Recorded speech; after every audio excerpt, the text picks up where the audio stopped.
Sanctions have been imposed on 82 individuals and 29 companies. German payment provider Wirecard went bankrupt on Tuesday. Russia has launched an unprecedented disinformation campaign against... Billions of dollars have been found in various offshore accounts. Welcome to Integrity Insights, the Berlin Risk podcast. Hello, dear listeners. Welcome to the latest episode of Integrity Insights. After having published an episode on cybercrime, this latest episode is dedicated to the subject of information security. To discuss this topic, I invited Berlin Risk's own Chief Operating Officer and, more importantly, Information Security Officer, Annette Farrenkopf. Alongside her, I also spoke to Christian Stehle, the founder and managing partner of the German IT security company MindBytes. We cover subjects such as ethical hacking, penetration testing, cyber risk checks, the EU's recently implemented Digital Operational Resilience Act, known as DORA, and much more. I hope you enjoy this conversation. All right, Annette, Christian, welcome on the podcast. Thanks, Philip. Thanks for having us. My pleasure. So we've, I mentioned this in the intro, we have had an entire episode on cybercrime relatively recently, or specifically on Russia-based ransomware groups, ransomware criminal groups. But cybercrime is just a subset of a much broader category, namely information security. And this is the subject of growing relevance. And I'm very happy that we are joined by two experts in the field on the subject. So let's start with maybe you, Annette. You have been the information security officer at Berlin Risk since 2019. Can you maybe tell us in the beginning how exactly you landed in this position, and what's your story? Yeah, thanks again, Philip. It's really nice to be a part of that podcast. I was a managing partner at an advertising agency, actually, from 2009 until 2019. So, and in this position, I was responsible for both data protection and information security. So that's how it started. And when I came to Berlin Risk as a chief operations officer, it again was my responsibility, both topics, data protection, information security. And then we actually were, or a potential client, asked us to have an information security management system in place, and then it became my task, and I worked on that together with Till Wiedemann, the senior partner at Berlin Risk, responsible for the IT, and it took us about a year and a half to set it up. But we created that. We set up this proper information security management system and got certified. Very nice. And you, Christian, you are the founder and managing director of MindBytes, which is a Germany-based IT security company. What can you tell us about yourself and the company? Yeah, so we were founded in October 2023. So now we are nearly 1.5 years old. And also the founding process is interesting, I would say. We were working together at our last company. That's me and two other co-founders.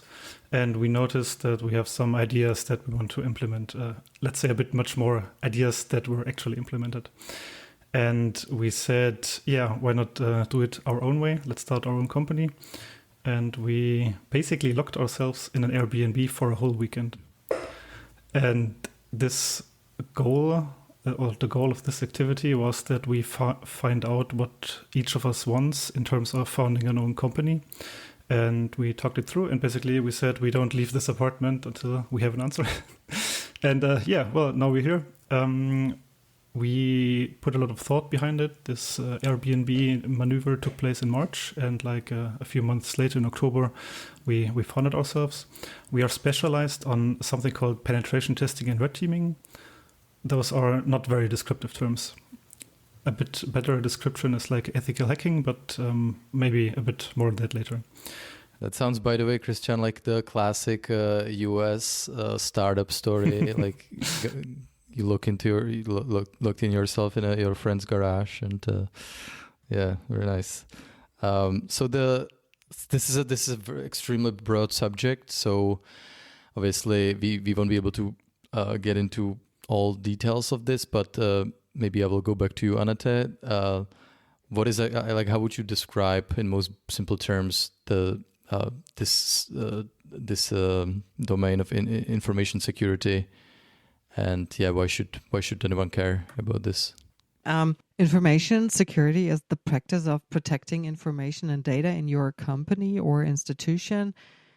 And why does this information or data need to be protected? Probably because it is confidential. So this is the confidentiality aspect of information security.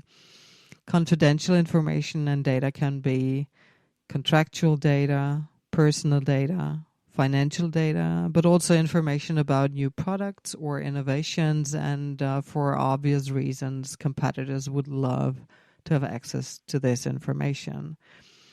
So it's really necessary to secure your information from unauthorized access, use, or disclosure, for instance. Another reason why information and data needs to be protected is because this information and data should not be amended by unauthorized people. That's the integrity aspect of information security. And why that? Think of personal data, health data. You might have a personal health profile in which your blood type can be found.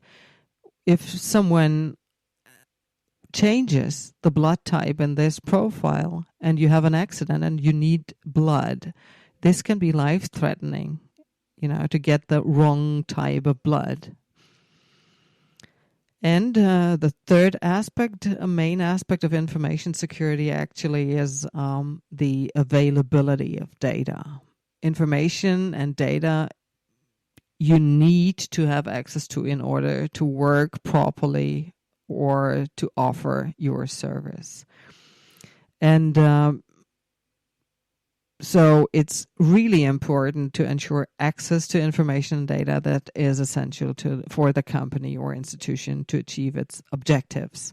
And to make sure that confidentiality, integrity, and availability are guaranteed, you take measures, technical, operational, and personal measures. And you asked also, why is information security important? Well, loss, misuse, encryption of information data potentially, actually most often, lead to financial damages, reputational damages, liability for damages to third parties. In 2024, KPMG published a study which is called E-Crime in the German Economy. And it states that in Germany, more than 1 in 3 companies, actually 35% of all companies, had been the victim of computer crime in 2023 and 2024. And in view of the developments of recent years and the constantly increasing number of types of malware, for example, or the possibilities for attacks using AI, it can be assumed that the already high number of cyber attacks and information security incidents will continue to rise, and that's why information security is so important. Christian, I don't know if you wanted to add something to that? Yeah, maybe to add a bit on the why should anyone care about it? I think everyone has something that they value. They have some sort of information that they value and they need to protect. This can be either companies, of course, but also I think private persons also have sensitive information. For example, think about your online banking account. Think about your identity. Like if someone were to steal your identity, your like documents, ID cards, and they can do things like impersonate you online, buy contracts, or register for something, or like even steal your identity to, commit crimes, and then it falls back to you. So I think anyone should care, because I think everyone has something that they need to protect or that they value, and that is related to IT. So basically not just companies, but also like individuals, right? Mm-hmm. That's what I think, yes. Mm-hmm. And so, Christian, you already alluded to this in the intro, that your company MindBytes you focus primarily on so-called offensive security or ethical hacking. Can we kind of describe this in a little more detail? Yeah, so basically the very high level idea is that we hack the customer. However, the customer gives us this task. And the idea is that we find vulnerability and weaknesses before actual attackers do. So when an attacker comes, all the open doors or windows are closed. And this is a bit more like special terms are called penetration testing and red teaming. We use techniques that attackers use. And we find vulnerabilities, uncover them. We can build proof of concepts and, for example, show the customer, hey, this attack actually works. We can abuse this. We can elevate our rights, and we can take over your entire company. For example, ransomware is one highly requested scenario in this sense, that you can have the possibility to encrypt all data and maul the company's functionality. And we do it to find the vulnerabilities and then explain the customer what are the vulnerabilities, and so the customer can close them or fix them. And how does it actually the end result? How does it look like when you present this information to the client? Is it some like a written report, or how does it look like? Mm-hmm. So the result is a report. This is what stays and contains all the information. We do a prioritized list of problems. We call it findings. We think in findings. Like one finding is one very specific problem. For example, you have this system that you didn't patch for like 5 years. Now it has a vulnerability. That's an example of a finding. And in our report, we give you a prioritization. So you know which one is the most critical and which one you should fix right now, and which is a bit for the long term. And all these findings are described, like what's the problem, how did we exploit it, how did we find it, and also what is the recommendation, how do you fix it. In the case of the example that I just gave you, it's just, okay, update your system. However, our findings can also be on a more conceptual level. For example, if a system or if a network is like not segregated at all, like every system can reach each other system, then that's a finding in our case, because you should definitely isolate some critical servers from regular clients which are more exposed to the internet. And then it's more a conceptual thing, like we can say, okay, implement a network segmentation. So this is the topic of the findings. And in the report, like we always do a presentation of the report. We also offer some management presentation to boil it down to a very high level, because what we do in the end is like highly technical. We use like techniques that attackers use. Like right now, this is like cutting edge or state of the art, and you need to be able to understand a lot of topics. And this is highly technical what we do, and we need to put it in a form where people or the customers can use it actually. They can see, okay, this is the problem. Maybe the attack is very complex, but the solution is maybe not so complex. And how do you actually, I wonder, like, how do you actually know? I mean, you said that you try to use the most state-of-the-art kind of techniques. How do you know, what is the most current? Like, do you spend a lot of time, I don't know, on the Russian dark web, like researching, or how does this work? Actually, it's more in the clear web. You don't need to go on the dark sites. Mm-hmm. Yes, we have a lot of certifications and courses and dedicated time for research, where we like need to stay on top. And we have a lot of information channels where we get to know, okay, so this new exploit dropped. What's the problem? How can you use it? How can you prevent it? And Christian, just to go back to what you said before, I found interesting you use those two terms, pen testing and red teaming, which is something that kind of sounds like it's coming out of Call of Duty. Can you explain like what those terms are? Like, mm-hmm. I would go like one more step back and talk a little about the prioritization, because I also think this is the name of the game in today's world. You have so many different systems. You have so many different dependencies.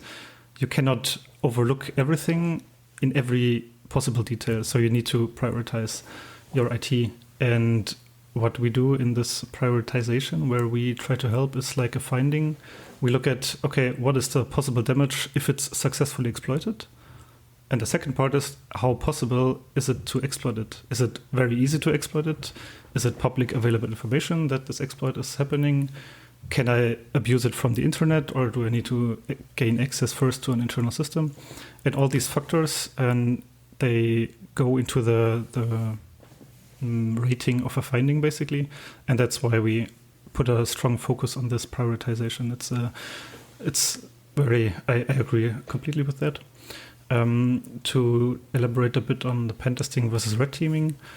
So in a pen test, we tell everyone that needs to know that the test is happening. We have a very short time frame so that we can conduct the tests time efficiently, in a sense that we don't need to try to stay under the radar. That's the key difference to a red teaming. In a red teaming, we get a task. For example, break in or simulate a ransomware attack by, encrypt some files without actually causing a disturbance. Or, you have critical systems like the CRM, the ERP, some databases where all the customer information is lying. And in a red teaming, we try to gain unnoticed access, or we try to achieve our goals without getting noticed. And so the key difference is, in a red teaming, not every person on the customer side knows that we are coming. Mainly just some high-level executives, for example, just a CEO, maybe one head of IT security or something. But the people defending their IT, they don't know that an attack is coming. And we try to be very silent and not trigger any alarms. This works mainly by going slowly and much more targeted. For example, you said social engineering. That's also what we do in such red teamings. We conduct, for example, phishing assessments where we write emails or call people, or we drop USB sticks on a parking lot. And before, we try to put the target groups together and make them as small as possible, because we don't want to cause a lot of noise. That's what we call it. So pen testing, very time efficient. We don't need to slow down, because it doesn't matter if we trigger some alerts or some defenders. And on a red teaming, it's like very time stretched. It's not necessary that you are like working every day 8 hours on the project. It's like sometimes you just you send your baits out, your fishing, and then you wait a bit if someone actually takes the bait. So that's the main difference. All right, that makes sense. And one more question about MindBytes. I saw on the on your website that you conduct also OSINT, open source investigations to try to identify the weaknesses about a company. Can you tell us, because this is also like kind of what we also do at Berlin Risk, but I wonder what are the sources of information that you look at, and what are you like usually interested in? Mm-hmm. So we are looking on a lot of different places. That's a very not helpful answer. So one source is social media, obviously. For example, LinkedIn. Like, people love to say, I work at this company in this position at this location. So what we can gain is their names and their position. And that's what I said when we conduct targeted assessment. So for example, if I want to target, for example, the HR people, then I can find very easily, in most of the cases, who works in HR, and I have their names.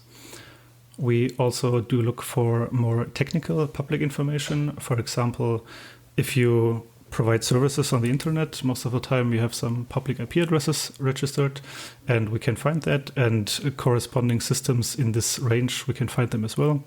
We can also find, if you provide SSL certificates, you need to give a name for the system, basically. And what we do is we look at huge databases where certificates have been registered. And we see a lot of times that the information that we gain is like internal system names, internal domain names. And so we can find more services and more maybe hidden available services. And how much time do you usually spend on this? That's very depending. Like, usually it's like 1 or 2 weeks. You gain a lot of information. And if we want to use this information to build up a text, that's what we do, for example, in a red teaming. Then it's a bit more time to verify the information, if the LinkedIn profile is still, up to date, or if what you mentioned earlier, you said also, do we look in the dark web? Yes. For this part, we also look in the dark web. For example, we look at something called data breaches. Imagine if you register at a website and this website gets hacked, and sometimes, or most of the times, these hackers publish the credentials from this website from all users. And now what happens if some employees use the same username password for a specific website outside their company as they do inside a company? And then, like, all of a sudden you gain access to a company account by just looking at public information. And I say public in quotes because it's a bit harder to find, but it is public after all, I would say. And it actually works, and a lot of people, or like some breaches happen this way because like some employee uses the same password on another service as it does internally, and so attackers have access to internal IT basically with a user account. It's fascinating. And Annette, do you usually have the experience that your clients, do they usually come, after they have been attacked, and then they realize, okay, this is actually, very costly, and we need to do something about this? Or do people or companies come prior to that because they have, been, enlightened by some friends, or how does it usually work? In my experience, in the past, companies only took action after something had happened to them or to a partner or a similar company. It was like a wake-up call. It was, so to speak, proof that something could happen also to them. But things obviously change. Recently, and from the experience as a provider of the cyber risk check, I will get back to that in a minute. Companies obviously become more aware of the threats and the potential damage of cybercrimes or other information data security incidents, and want to protect themselves before anything happens. In Germany, the German Bundesamt für Sicherheit in der Informationstechnik, BSI, the Federal Office for Information Security, plays an important role in information security, providing news, documents, and tools for individuals and companies. And led by BSI, a consortium of various institutions and experts work together for several months. And the result of this work is a document, the so-called DIN Spec 27076, IT security consulting for small and micro enterprises, and the cyber risk check, which is based on it. And this enables SMEs to receive standardized consulting from IT service providers, and the consulting is specifically tailored to their needs. Berlin Risk Advisors actually is a registered consultant, so we are authorized to carry out the cyber risk check. And what do we do in detail? We conduct an interview with a company about their information security. We look at 27 requirements from 6 different areas and check if the company fulfills them. And so as a result, the company receives a report that, among other things, contains the number of points and a recommendation for action for each requirement that has not been met. And amongst the requirements or the aspects we look at are operational, organizational things, is the topic of awareness, such as is information security a management task? Do you have the capacities for the topic? Is there a training, a policy, an emergency plan? Do you have NDAs? Stuff like that, but also technical requirements and measures such as backups, and how do you ensure that your hard and software is up to date, which is extremely important in order to always be prepared for current attacks and vulnerabilities. And companies often tell me we do not have the money or the capacities to implement an information security management system, and I understand that. And then I always recommend the cyber risk check because it's a low threshold approach. It doesn't cost much, but however, in the cyber risk check, key aspects are examined that have proven to ensure good basic protection. So I highly recommend it. Christian, I have the impression that you want to add something to that. I think it makes sense to test, like we see testing as a reality check. You have all these concepts and all these ideas, what should be the case, like there should be a system preventing you from downloading malware, but does it actually work? So it's a bit depending on the level of the customer, but I think some rough tests can be done and should be done, because what some, like, I don't know, some person thinks is the reality and what is actually the reality is maybe different, so I think it makes sense. I have a question for this checks. What is your experience? How are the customers who do these checks, how are they rated? Is it like, okay, they are total beginners and they did nothing? Or do you see a trend where nowadays most aspects are actually covered by everyone? Or is it like super mixed? It's really super mixed, yeah. It's we have companies with a lot of technical, operational, infrastructural measures in place, and then we have others that don't have anything, kind of really, right? And but what I experience is that all of them really appreciate this check, because the ones who have a lot of measures feel they see, okay, we do have a lot of things, and we can just take a look at the further measures, things we really, optimization. And the ones that don't have anything, they really know where to start. And that's, I really appreciate that. I think I would highly recommend that. Okay, I think I will have to steer this conversation to our last point, which is, I think, actually somehow connected to this kind of level of sophistication that the companies already have. We have, on 17th of January this year, the European Union's Digital Operational Resilience Act, known as DORA, came into force, obliging financial entities to implement robust information risk management processes. Again, this is a very big topic that we could discuss for a very long time. So, just from on a very high level, could you maybe, Annette, first, can you explain to our listeners who exactly is in scope of the regulation and what are the type of measures that they need to implement? With the Digital Operational Resilience Act, that's what DORA means. The EU has created a framework to strengthen the financial sector's protective measures against increasing cyber risks. DORA is aligned with other EU regulations to promote a comprehensive approach to cybersecurity and resilience in the European Union. DORA is a regulation that applies directly in all European member states, and it has been applicable since January 17th this year. In Europe, DORA actually applies to more than 22,000 financial entities, such as banks, insurance companies, investment firms, payment institutions.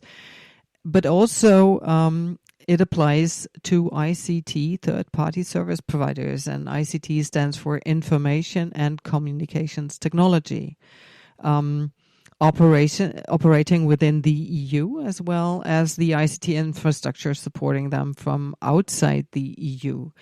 So the framework's aim actually is to ensure that financial entities, as well as their ICT third-party service providers, can maintain resilient operations through severe operational disruption caused by cybersecurity and information and communication technology issues.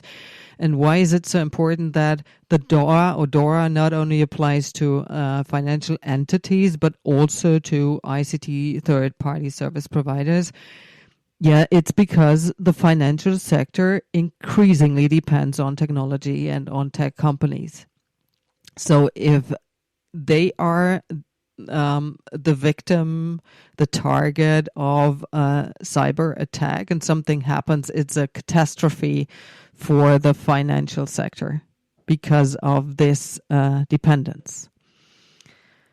And as far as I can see, MindBytes, Christian, is an ICT third-party service provider. So how does DORA affect MindBytes?